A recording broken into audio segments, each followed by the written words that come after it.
Vous écoutez Primeur FM 103.3 avec Roxane Saint-Gelais. Bienvenue à Primeur. Pour la première émission Primeur de la saison, on reçoit un gars aujourd'hui dont on s'ennuyait, qui revient sur disque après 6 ans d'absence. Marc Derry, bonjour. Allô?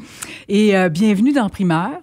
Merci. L'album sort officiellement le 19 septembre. Est-ce que tu es fébrile? Est-ce que ça t'énerve encore à chaque fois? Ben, je suis fébrile.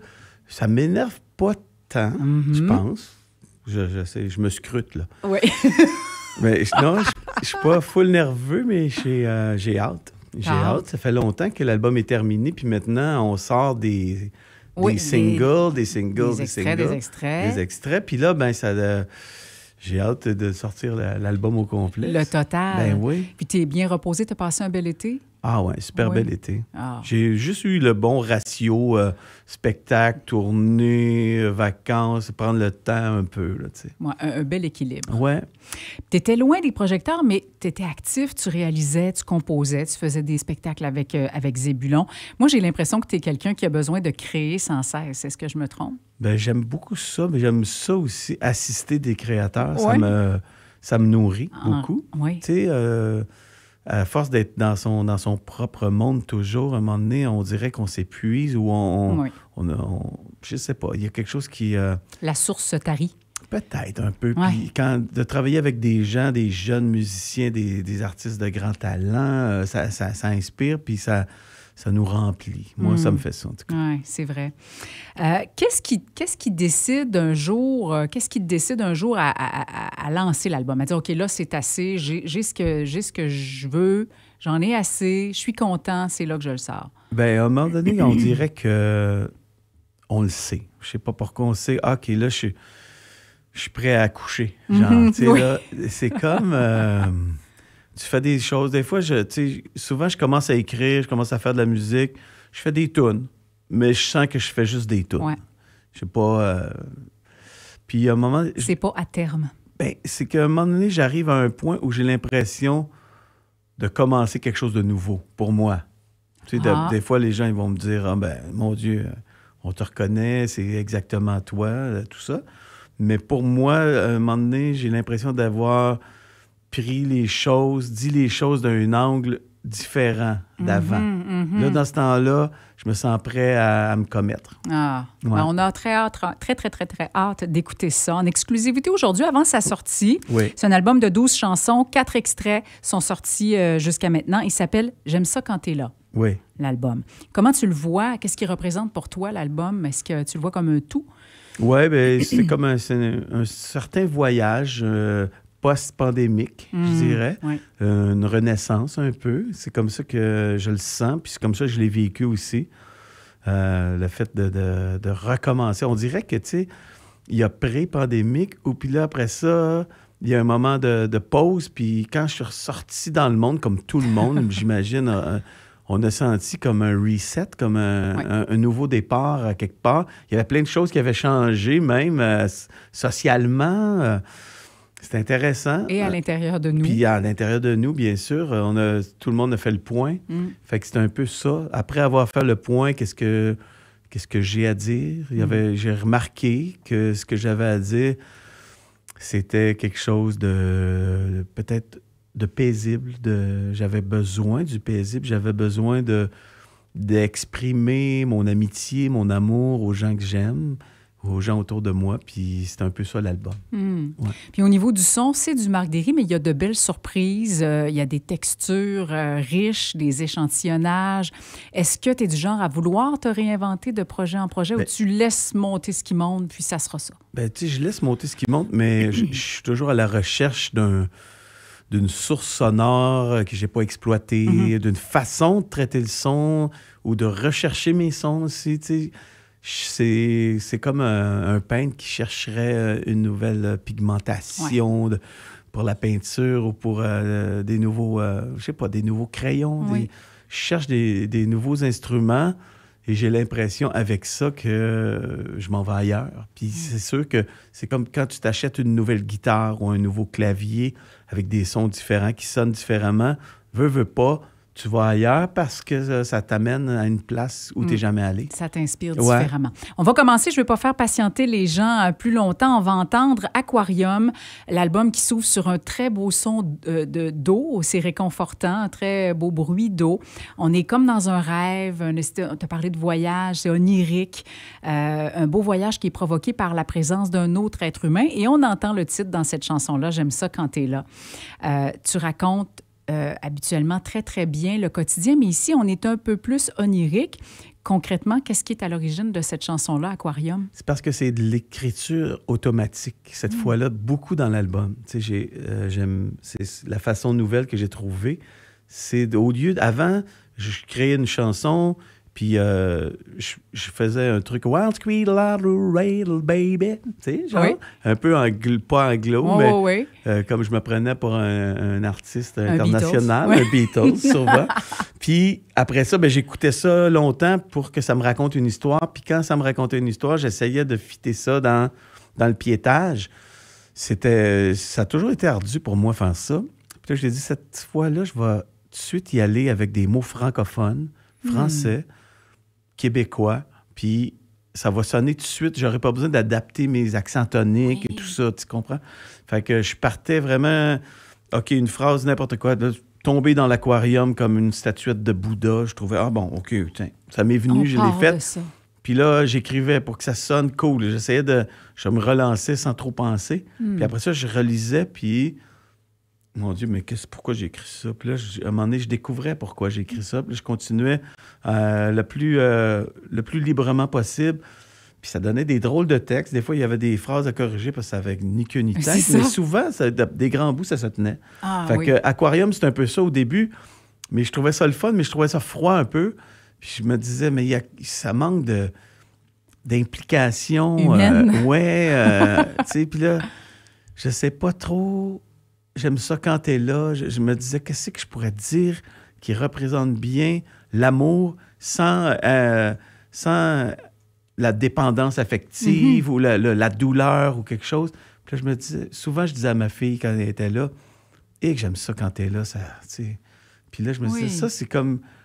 C'est pas dépendant, c'est juste j'aime ça quand t'es là. Ça veut dire si t'es pas là, ça va. L'appréciation, oui.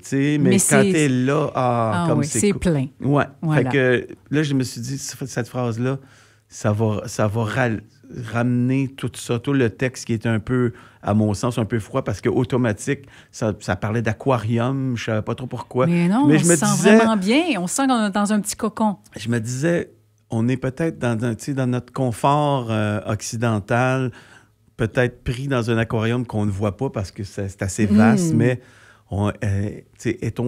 sommes-nous vraiment libres? Puis, il y avait toute cette réflexion-là. Fait que j'ai continué là-dessus. J'ai essayé d'élaborer là-dessus en gardant le truc.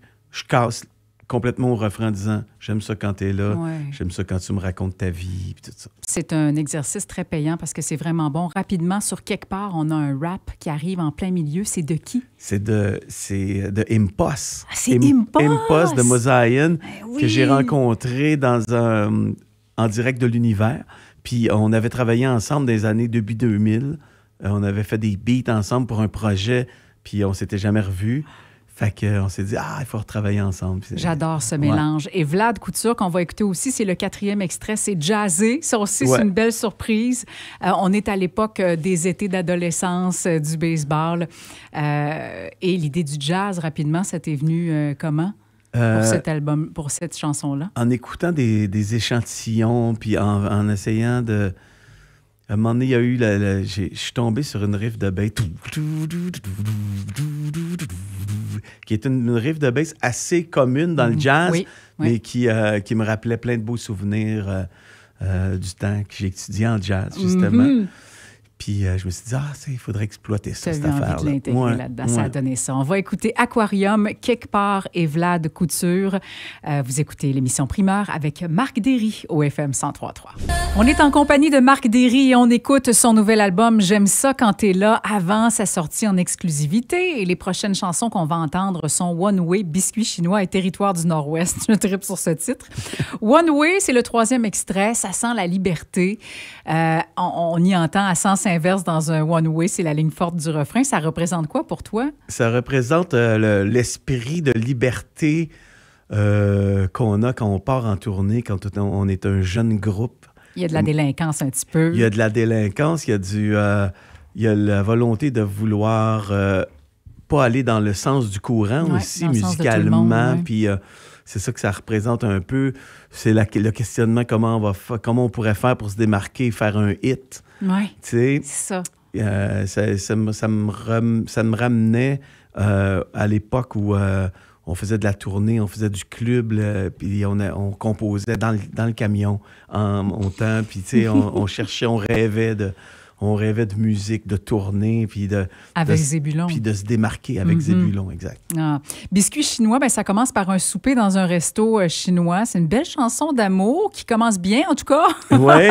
Avec de superbes images. Ça évoque plein d'univers via le texte et la musique aussi. Crois-tu à ça, toi, les messages de Biscuit chinois, l'astrologie, ces trucs-là? Non, mais je crois en la croyance. C'est ça, que la foi déplace des montagnes. Ben oui, exactement. Je pense que notre imagination, notre projection façonne notre vie puis crée notre avenir. Fait que le fait de croire à un bon mot, une bonne prédiction, je trouve ça bien. Il y a des chances que ça se produise. Ouais. Territoire du Nord-Ouest, un vrai voyage là-bas que tu as fait? C'est pas un vrai voyage. Ça, encore en écriture automatique. On a fait le riff, on trouvait ça le fun, puis c'est sorti comme ça, les territoires du Nord-Ouest. Il y a plein de mains qui sont là-bas. Ouais, OK, ça serait cool. Oui. Là, je suis parti les territoires du Nord-Ouest. Quand on voyage, j'ai toujours voulu y aller. Ça me ramenait aussi à mes voyages sur la Côte-Nord avec mes amis Inuits. Fait que je sais pas trop, il y avait de quoi là. Puis j'avais vu un reportage 2-3 jours avant là-dessus. C'est sûr que ça a joué. Oui. Des gens qui s'en allaient travailler dans les territoires du Nord-Ouest. Puis je me disais, quelle liberté. Soudainement, tu te décroches complètement de la société, de ce qui se passe. Puis tu t'en vas dans un lieu comme ça, vaste étendue. Ça doit faire du bien, hein? C'est ça que je me disais. Puis c'est comme ça que c'est né. Beaucoup d'ambiance sonore aussi dans cette chanson-là. Ouais. Musicalement, c'est très original, pas conventionnel du tout. Le beat, le vocal, la basse aussi. Est-ce que c'est toi qui as capté les ambiances? Ça s'est fait à deux, vraiment. Pierre-Luc Serra, c'est un dieu des textures sonores et des ambiances. On a ensemble extrapolé là-dessus, mais c'est beaucoup... cette chanson-là en particulier, on a commencé vraiment... On s'est trouvé un riff, puis lui, il est parti dans les textures sonores. Pendant ce temps-là, j'écrivais les territoires du Nord-Ouest. Puis on a fait ça vite. On a fait ça. Je voulais que ça soit fait comme ça pour que ça ait un sens, une espèce d'urgence, puis en même temps, que ça ait une cohérence tout de suite. Là, alors, on va écouter One Way Biscuit chinois, territoire du Nord-Ouest. Vous écoutez l'émission Primeur avec Marc Derry qui nous présente son nouvel album J'aime ça quand t'es là au FM 103.3. Première émission Primeur de la saison en compagnie de Marc Derry. On découvre son nouvel album J'aime ça quand t'es là. Marc, on va entendre pour les 3 prochaines chansons Lentement, Nous deux et À soir, c'est sûr, Sacile, une de mes préférées. Lentement, là, on est dans une belle description du quotidien ici et on ressent le rythme lent. On a le goût de s'en aller dans une cabane dans le bois, vraiment pour ralentir. Tu y chantes « Doucement, c'est plus rapide ». Hein? Oui. C'est quelque chose. Qu'est-ce qui t'a inspiré pour cette chanson-là? Il y a plein de choses, mais d'abord, ça a été le besoin à un moment donné de prendre une pause quand ça va trop vite, justement. Est-ce que c'est facile pour toi de ralentir? C'est quand même assez facile. Okay. Ça prend pas grand-chose pour déconnecter. Non, c'est ça. Je déconnecte assez facilement, mais ça prend un déclencheur. Souvent, c'est comme c'est la nature. Moi, je suis comme aussitôt que j'arrive sur le bord d'un lac, ça prend pas de temps. Ça ferait peut-être, je sais pas moi, 1 heure ou 2 là, vraiment pour que la vibration, que ça mette au diapason avec la nature. Là. C'est comme peu après ça, là, je suis bien. Là, fait que ça parle de ça un peu comme c'est un moment où ça allait vite, il y avait plein d'affaires qui se passaient, que j'aime beaucoup, j'aime ça, mais à un moment donné, je me rends compte que je respire pas profondément, puis j'ai besoin de prendre la pause. C'est juste au bord de la pause que j'écris ça. Là, oui, je te comprends. Je suis souvent là au bord de la pause aussi. Nous deux, c'est le deuxième extrait. Belle guitare acoustique aérienne là-dedans. Tu as dit que nous deux faisions... c'était un clin d'œil à une ancienne chanson des Bee Gees des années 60 qui a été la trame sonore de ton premier baiser dans un sous-sol. Ça se passe souvent dans un sous-sol, hein? Ben, ça se passait, nous autres, on était en banlieue, fait que c'était nos quartiers généraux. Exact. C'était quoi la chanson des Bee Gees? C'est « I started a joke ». Oui, c'est beau cette chanson. Laughing. Ça jouait sur la terrasse un jour où j'étais en train d'écrire. Puis, à un moment donné, j'ai allumé. Ah, c'est beau. Puis tout de suite après, une chanson de John Lennon qui a joué, puis avec la même série d'accords. Je me dis, c'est magique, cette série d'accords-là. Ouais. Puis, je me suis dit, je vais m'en faire une. Comme j'étais en train d'écrire, j'avais trouvé un vieux cahier, puis il y avait une phrase décrite. C'était malgré le soleil et le ciel bleu, j'ai des nuages dans les yeux. J'avais juste ça. J'ai dit, mon Dieu, il faudrait que je fasse de quoi avec ça. C'est pas laid, tu sais. Ouais. Puis je suis parti avec les accords, les premiers accords de cette tune-là. Ouais. Puis là, ça a donné cette chanson. Ça a donné ça. Ouais. Et Asseoir, c'est sur Sacile, premièrement. Bravo pour le titre. C'est une variante de Les oreilles doivent vaciller quand on parle d'une personne absente ou décédée. C'est de ça qu'il est question. Ici, un parent, un ami. C'est un ami d'enfance qui était guitariste au Cirque du Soleil dans le show K, qui a eu une mort tragique. Puis c'est suite à ça. Ça parle des amis qui se sont rassemblés en son nom, en son honneur. Puis on a joué de la musique. Puis, c'est tellement beau. Il y a des perles dans ce texte-là. Aujourd'hui, j'ai semé des vivaces, planté des éternels. Avec le thème, c'est parfait. Tu dis aussi, c'était la première fois qu'on se voyait depuis qu'on se voit plus jamais. J'adore. Et la rythmique est répétitive, alors ça laisse vraiment toute la place au texte et à la mélodie. C'est de toute beauté. Alors, on les écoute, ces trois chansons, lentement, nous deux. Asseoir, c'est sûr, Sacile. Vous écoutez Primeur avec Marc Derry, au FM 103.3. On est en compagnie de Marc Derry pour l'émission Primeur. On écoute son nouvel album « J'aime ça quand t'es là ». Les prochaines chansons, les trois dernières, déjà, c'est « Au clair de la terre »,« Le dégel » et « 3 contre 4 ». « Au clair de la terre », ça groove dès le début. On revient dans l'onirique là, pour cette chanson-là aussi. Il y a de beaux changements de rythme, des lignes mélodiques très, très originales aussi dans cette chanson-là. Qu'est-ce qui se cache derrière « Au clair de la terre » ? Qu'est-ce qui se cache c'est encore de l'écriture automatique. Oui. Je l'ai découvert en le lisant, le texte, là. Je me suis dit que c'était un désir de retourner dans ma bulle, tu sais, les dunes puis tout ça, là, tu sais. J'ai-tu bien le bon texte, là, Au clair de la terre? Parce qu'il y a deux chansons qui sont inspirées de Au clair de la lune. Mais là, c'est ça, oui. Dans celle-là, on sent la référence, là. Oui, ben... Je pense que ça parle de désert. Puis aussi d'être sur la lune, je sais pas trop, tu sais... être en orbite, être ailleurs. Fait qu'il y avait un goût, un désir de retourner dans mon studio, qui est vraiment ta bulle. Oui, c'est ma capsule spatiale, dans le fond. Quand je peux rester là longtemps à réfléchir, à lire, à regarder des bouts de films. C'est là que ça se passe. Oui, c'est là que ça se passe. Puis des fois, en tournée, pendant qu'on travaille... En tout cas, moi, j'ai le goût de revenir dans mon studio puis de m'enfermer là pendant des jours à réfléchir. C'est l'équivalent de ta man's cave. Un peu, oui, c'est ça. Ah. Et le dégel, un retour à la réalité. Là, on est un peu dans l'inverse. Un dégel après un long sommeil. J'ai pensé à la pandémie, d'ailleurs. Je me suis demandé s'il n'y avait pas un lien là-dedans. Il y a certainement un lien avec la pandémie. Il y a un lien aussi avec... je me suis reporté quelques années... plus tôt, où à un moment donné, quand je me suis séparé, je suis redevenu comme je suis parti sur le party complètement pendant une couple d'années, je dirais 2-3 ans certains. Puis à un moment donné, je me rappelle de m'être réveillé de ça, puis m'être dit « Wow, attends une minute, calme-toi un peu ». Puis j'avais l'impression de « Qu'est-ce qui s'est passé? » Puis j'essayais de me rappeler de tout, puis ouf, il est temps que je me pose, mais j'ai-tu encore mes amis, sont-ils encore là? Ben qu'est-ce qui s'est passé? Ça. Quelle date qu'on est? Oui, c'est ça. J'ai exagéré, bien sûr, mais c'est un peu ce feeling-là, pareil, que j'ai ressenti. Puis je faisais allusion à ça. Et dans la chanson 3 contre 4, on est dans un slow, un tantinet country rock. Ouais.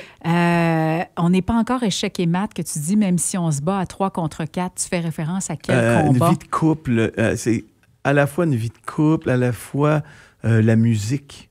Je me parle à moi-même, tu sais. Je suis peut-être pas fini encore. J'ai peut-être des affaires à dire. Peut-être le monde est encore intéressé à écouter ce que je fais. Tu sais, à un moment donné, après la pandémie, pendant la pandémie, j'ai commencé à douter. Je me suis dit, est-ce que je continue ça? Tu sais... Moi, je me dis que tant qu'on a quelque chose à dire... Ouais, mais je me disais... Je savais que j'avais quelque chose à dire, mais je me demandais si les gens voulaient encore entendre. Ouais. Tu sais, je ne veux pas imposer mon affaire, sinon je vais écrire dans ma Batcave. Pour toi, c'est ça, exactement. Oui. Alors, on les écoute. Au clair de la terre, le dégel et 3 contre 4. Vous écoutez l'émission Primeur avec Marc Derry qui nous présente son nouvel album J'aime ça quand t'es là, au FM 103.3. Et c'est ainsi que se termine le nouvel album de Marc Derry, J'aime ça quand t'es là, avec la phrase « Il reste encore du beau, même s'il en reste pas trop. Il reste encore du temps, même s'il en reste... mais il en reste moins qu'avant. » Alors, il faut en profiter finalement. Absolument. Du temps qui reste. C'est un très, très bel album, Marc Derry. On a parlé de Jean-Luc Serra, ta collaboration avec Pierre-Luc, oui, tu vois, pas grave. tellement bonne. Alors, Pierre-Luc Serra, vous avez collaboré vraiment de manière serrée ensemble pour faire cet album-là. C'est vraiment pratiquement une personne, là. Oui, c'est vraiment... pendant 2 ans, on était ensemble en studio presque à tous les jours. Puis on a vraiment approfondi notre recherche. Les deux, on entendait un album qui est celui-là, vraiment. Tant qu'on n'a pas eu ce qu'on entendait, on a travaillé. C'était le fun parce que c'est vraiment un gars hyper travaillant. Puis moi, j'étais un peu workaholic aussi. Fait qu'ensemble, on n'arrêtait plus. Puis ça a donné des résultats satisfaisants pour moi, en tout cas. Oui. Bien, à voir ton visage pendant qu'on écoutait les chansons, je le vois que tu es content de cet album-là et je le comprends tout à fait. Il y a des spectacles qui s'en viennent aussi pour soutenir cet album-là. Le 19 septembre, à la Salle des Îlets, c'est une nouvelle série qui s'appelle Soirée Cabaret. C'est des spectacles en formule intime. Ça, c'est le 19 septembre. 26 septembre, La Prairie. Le 9 octobre, c'est le lancement au cabaret Lion d'Or. Ensuite, là, quelques dates. Mont-Laurier, Victoriaville, Cowansville, tout ça. J'invite les gens à se rendre sur marcderry.ca. Toutes les dates vont s'y trouver. Alors, J'aime ça quand t'es là, le 6e album de Marc Derry qui sera disponible dès le 19 septembre. Et d'ici là, on peut le précommander en magasin ou sur toutes les plateformes. Merci beaucoup, Marc. Merci, Roxane. Ce fut un réel plaisir de passer cette heure-là avec toi. J'ai bien aimé ça, merci. Et d'écouter ce bel album. Jean-Yves Lemay sera là dès 13h pour tes succès au travail au FM 103.3. Merci beaucoup et à bientôt. Gros succès avec tout ce qui s'en vient. Merci. FM 103.3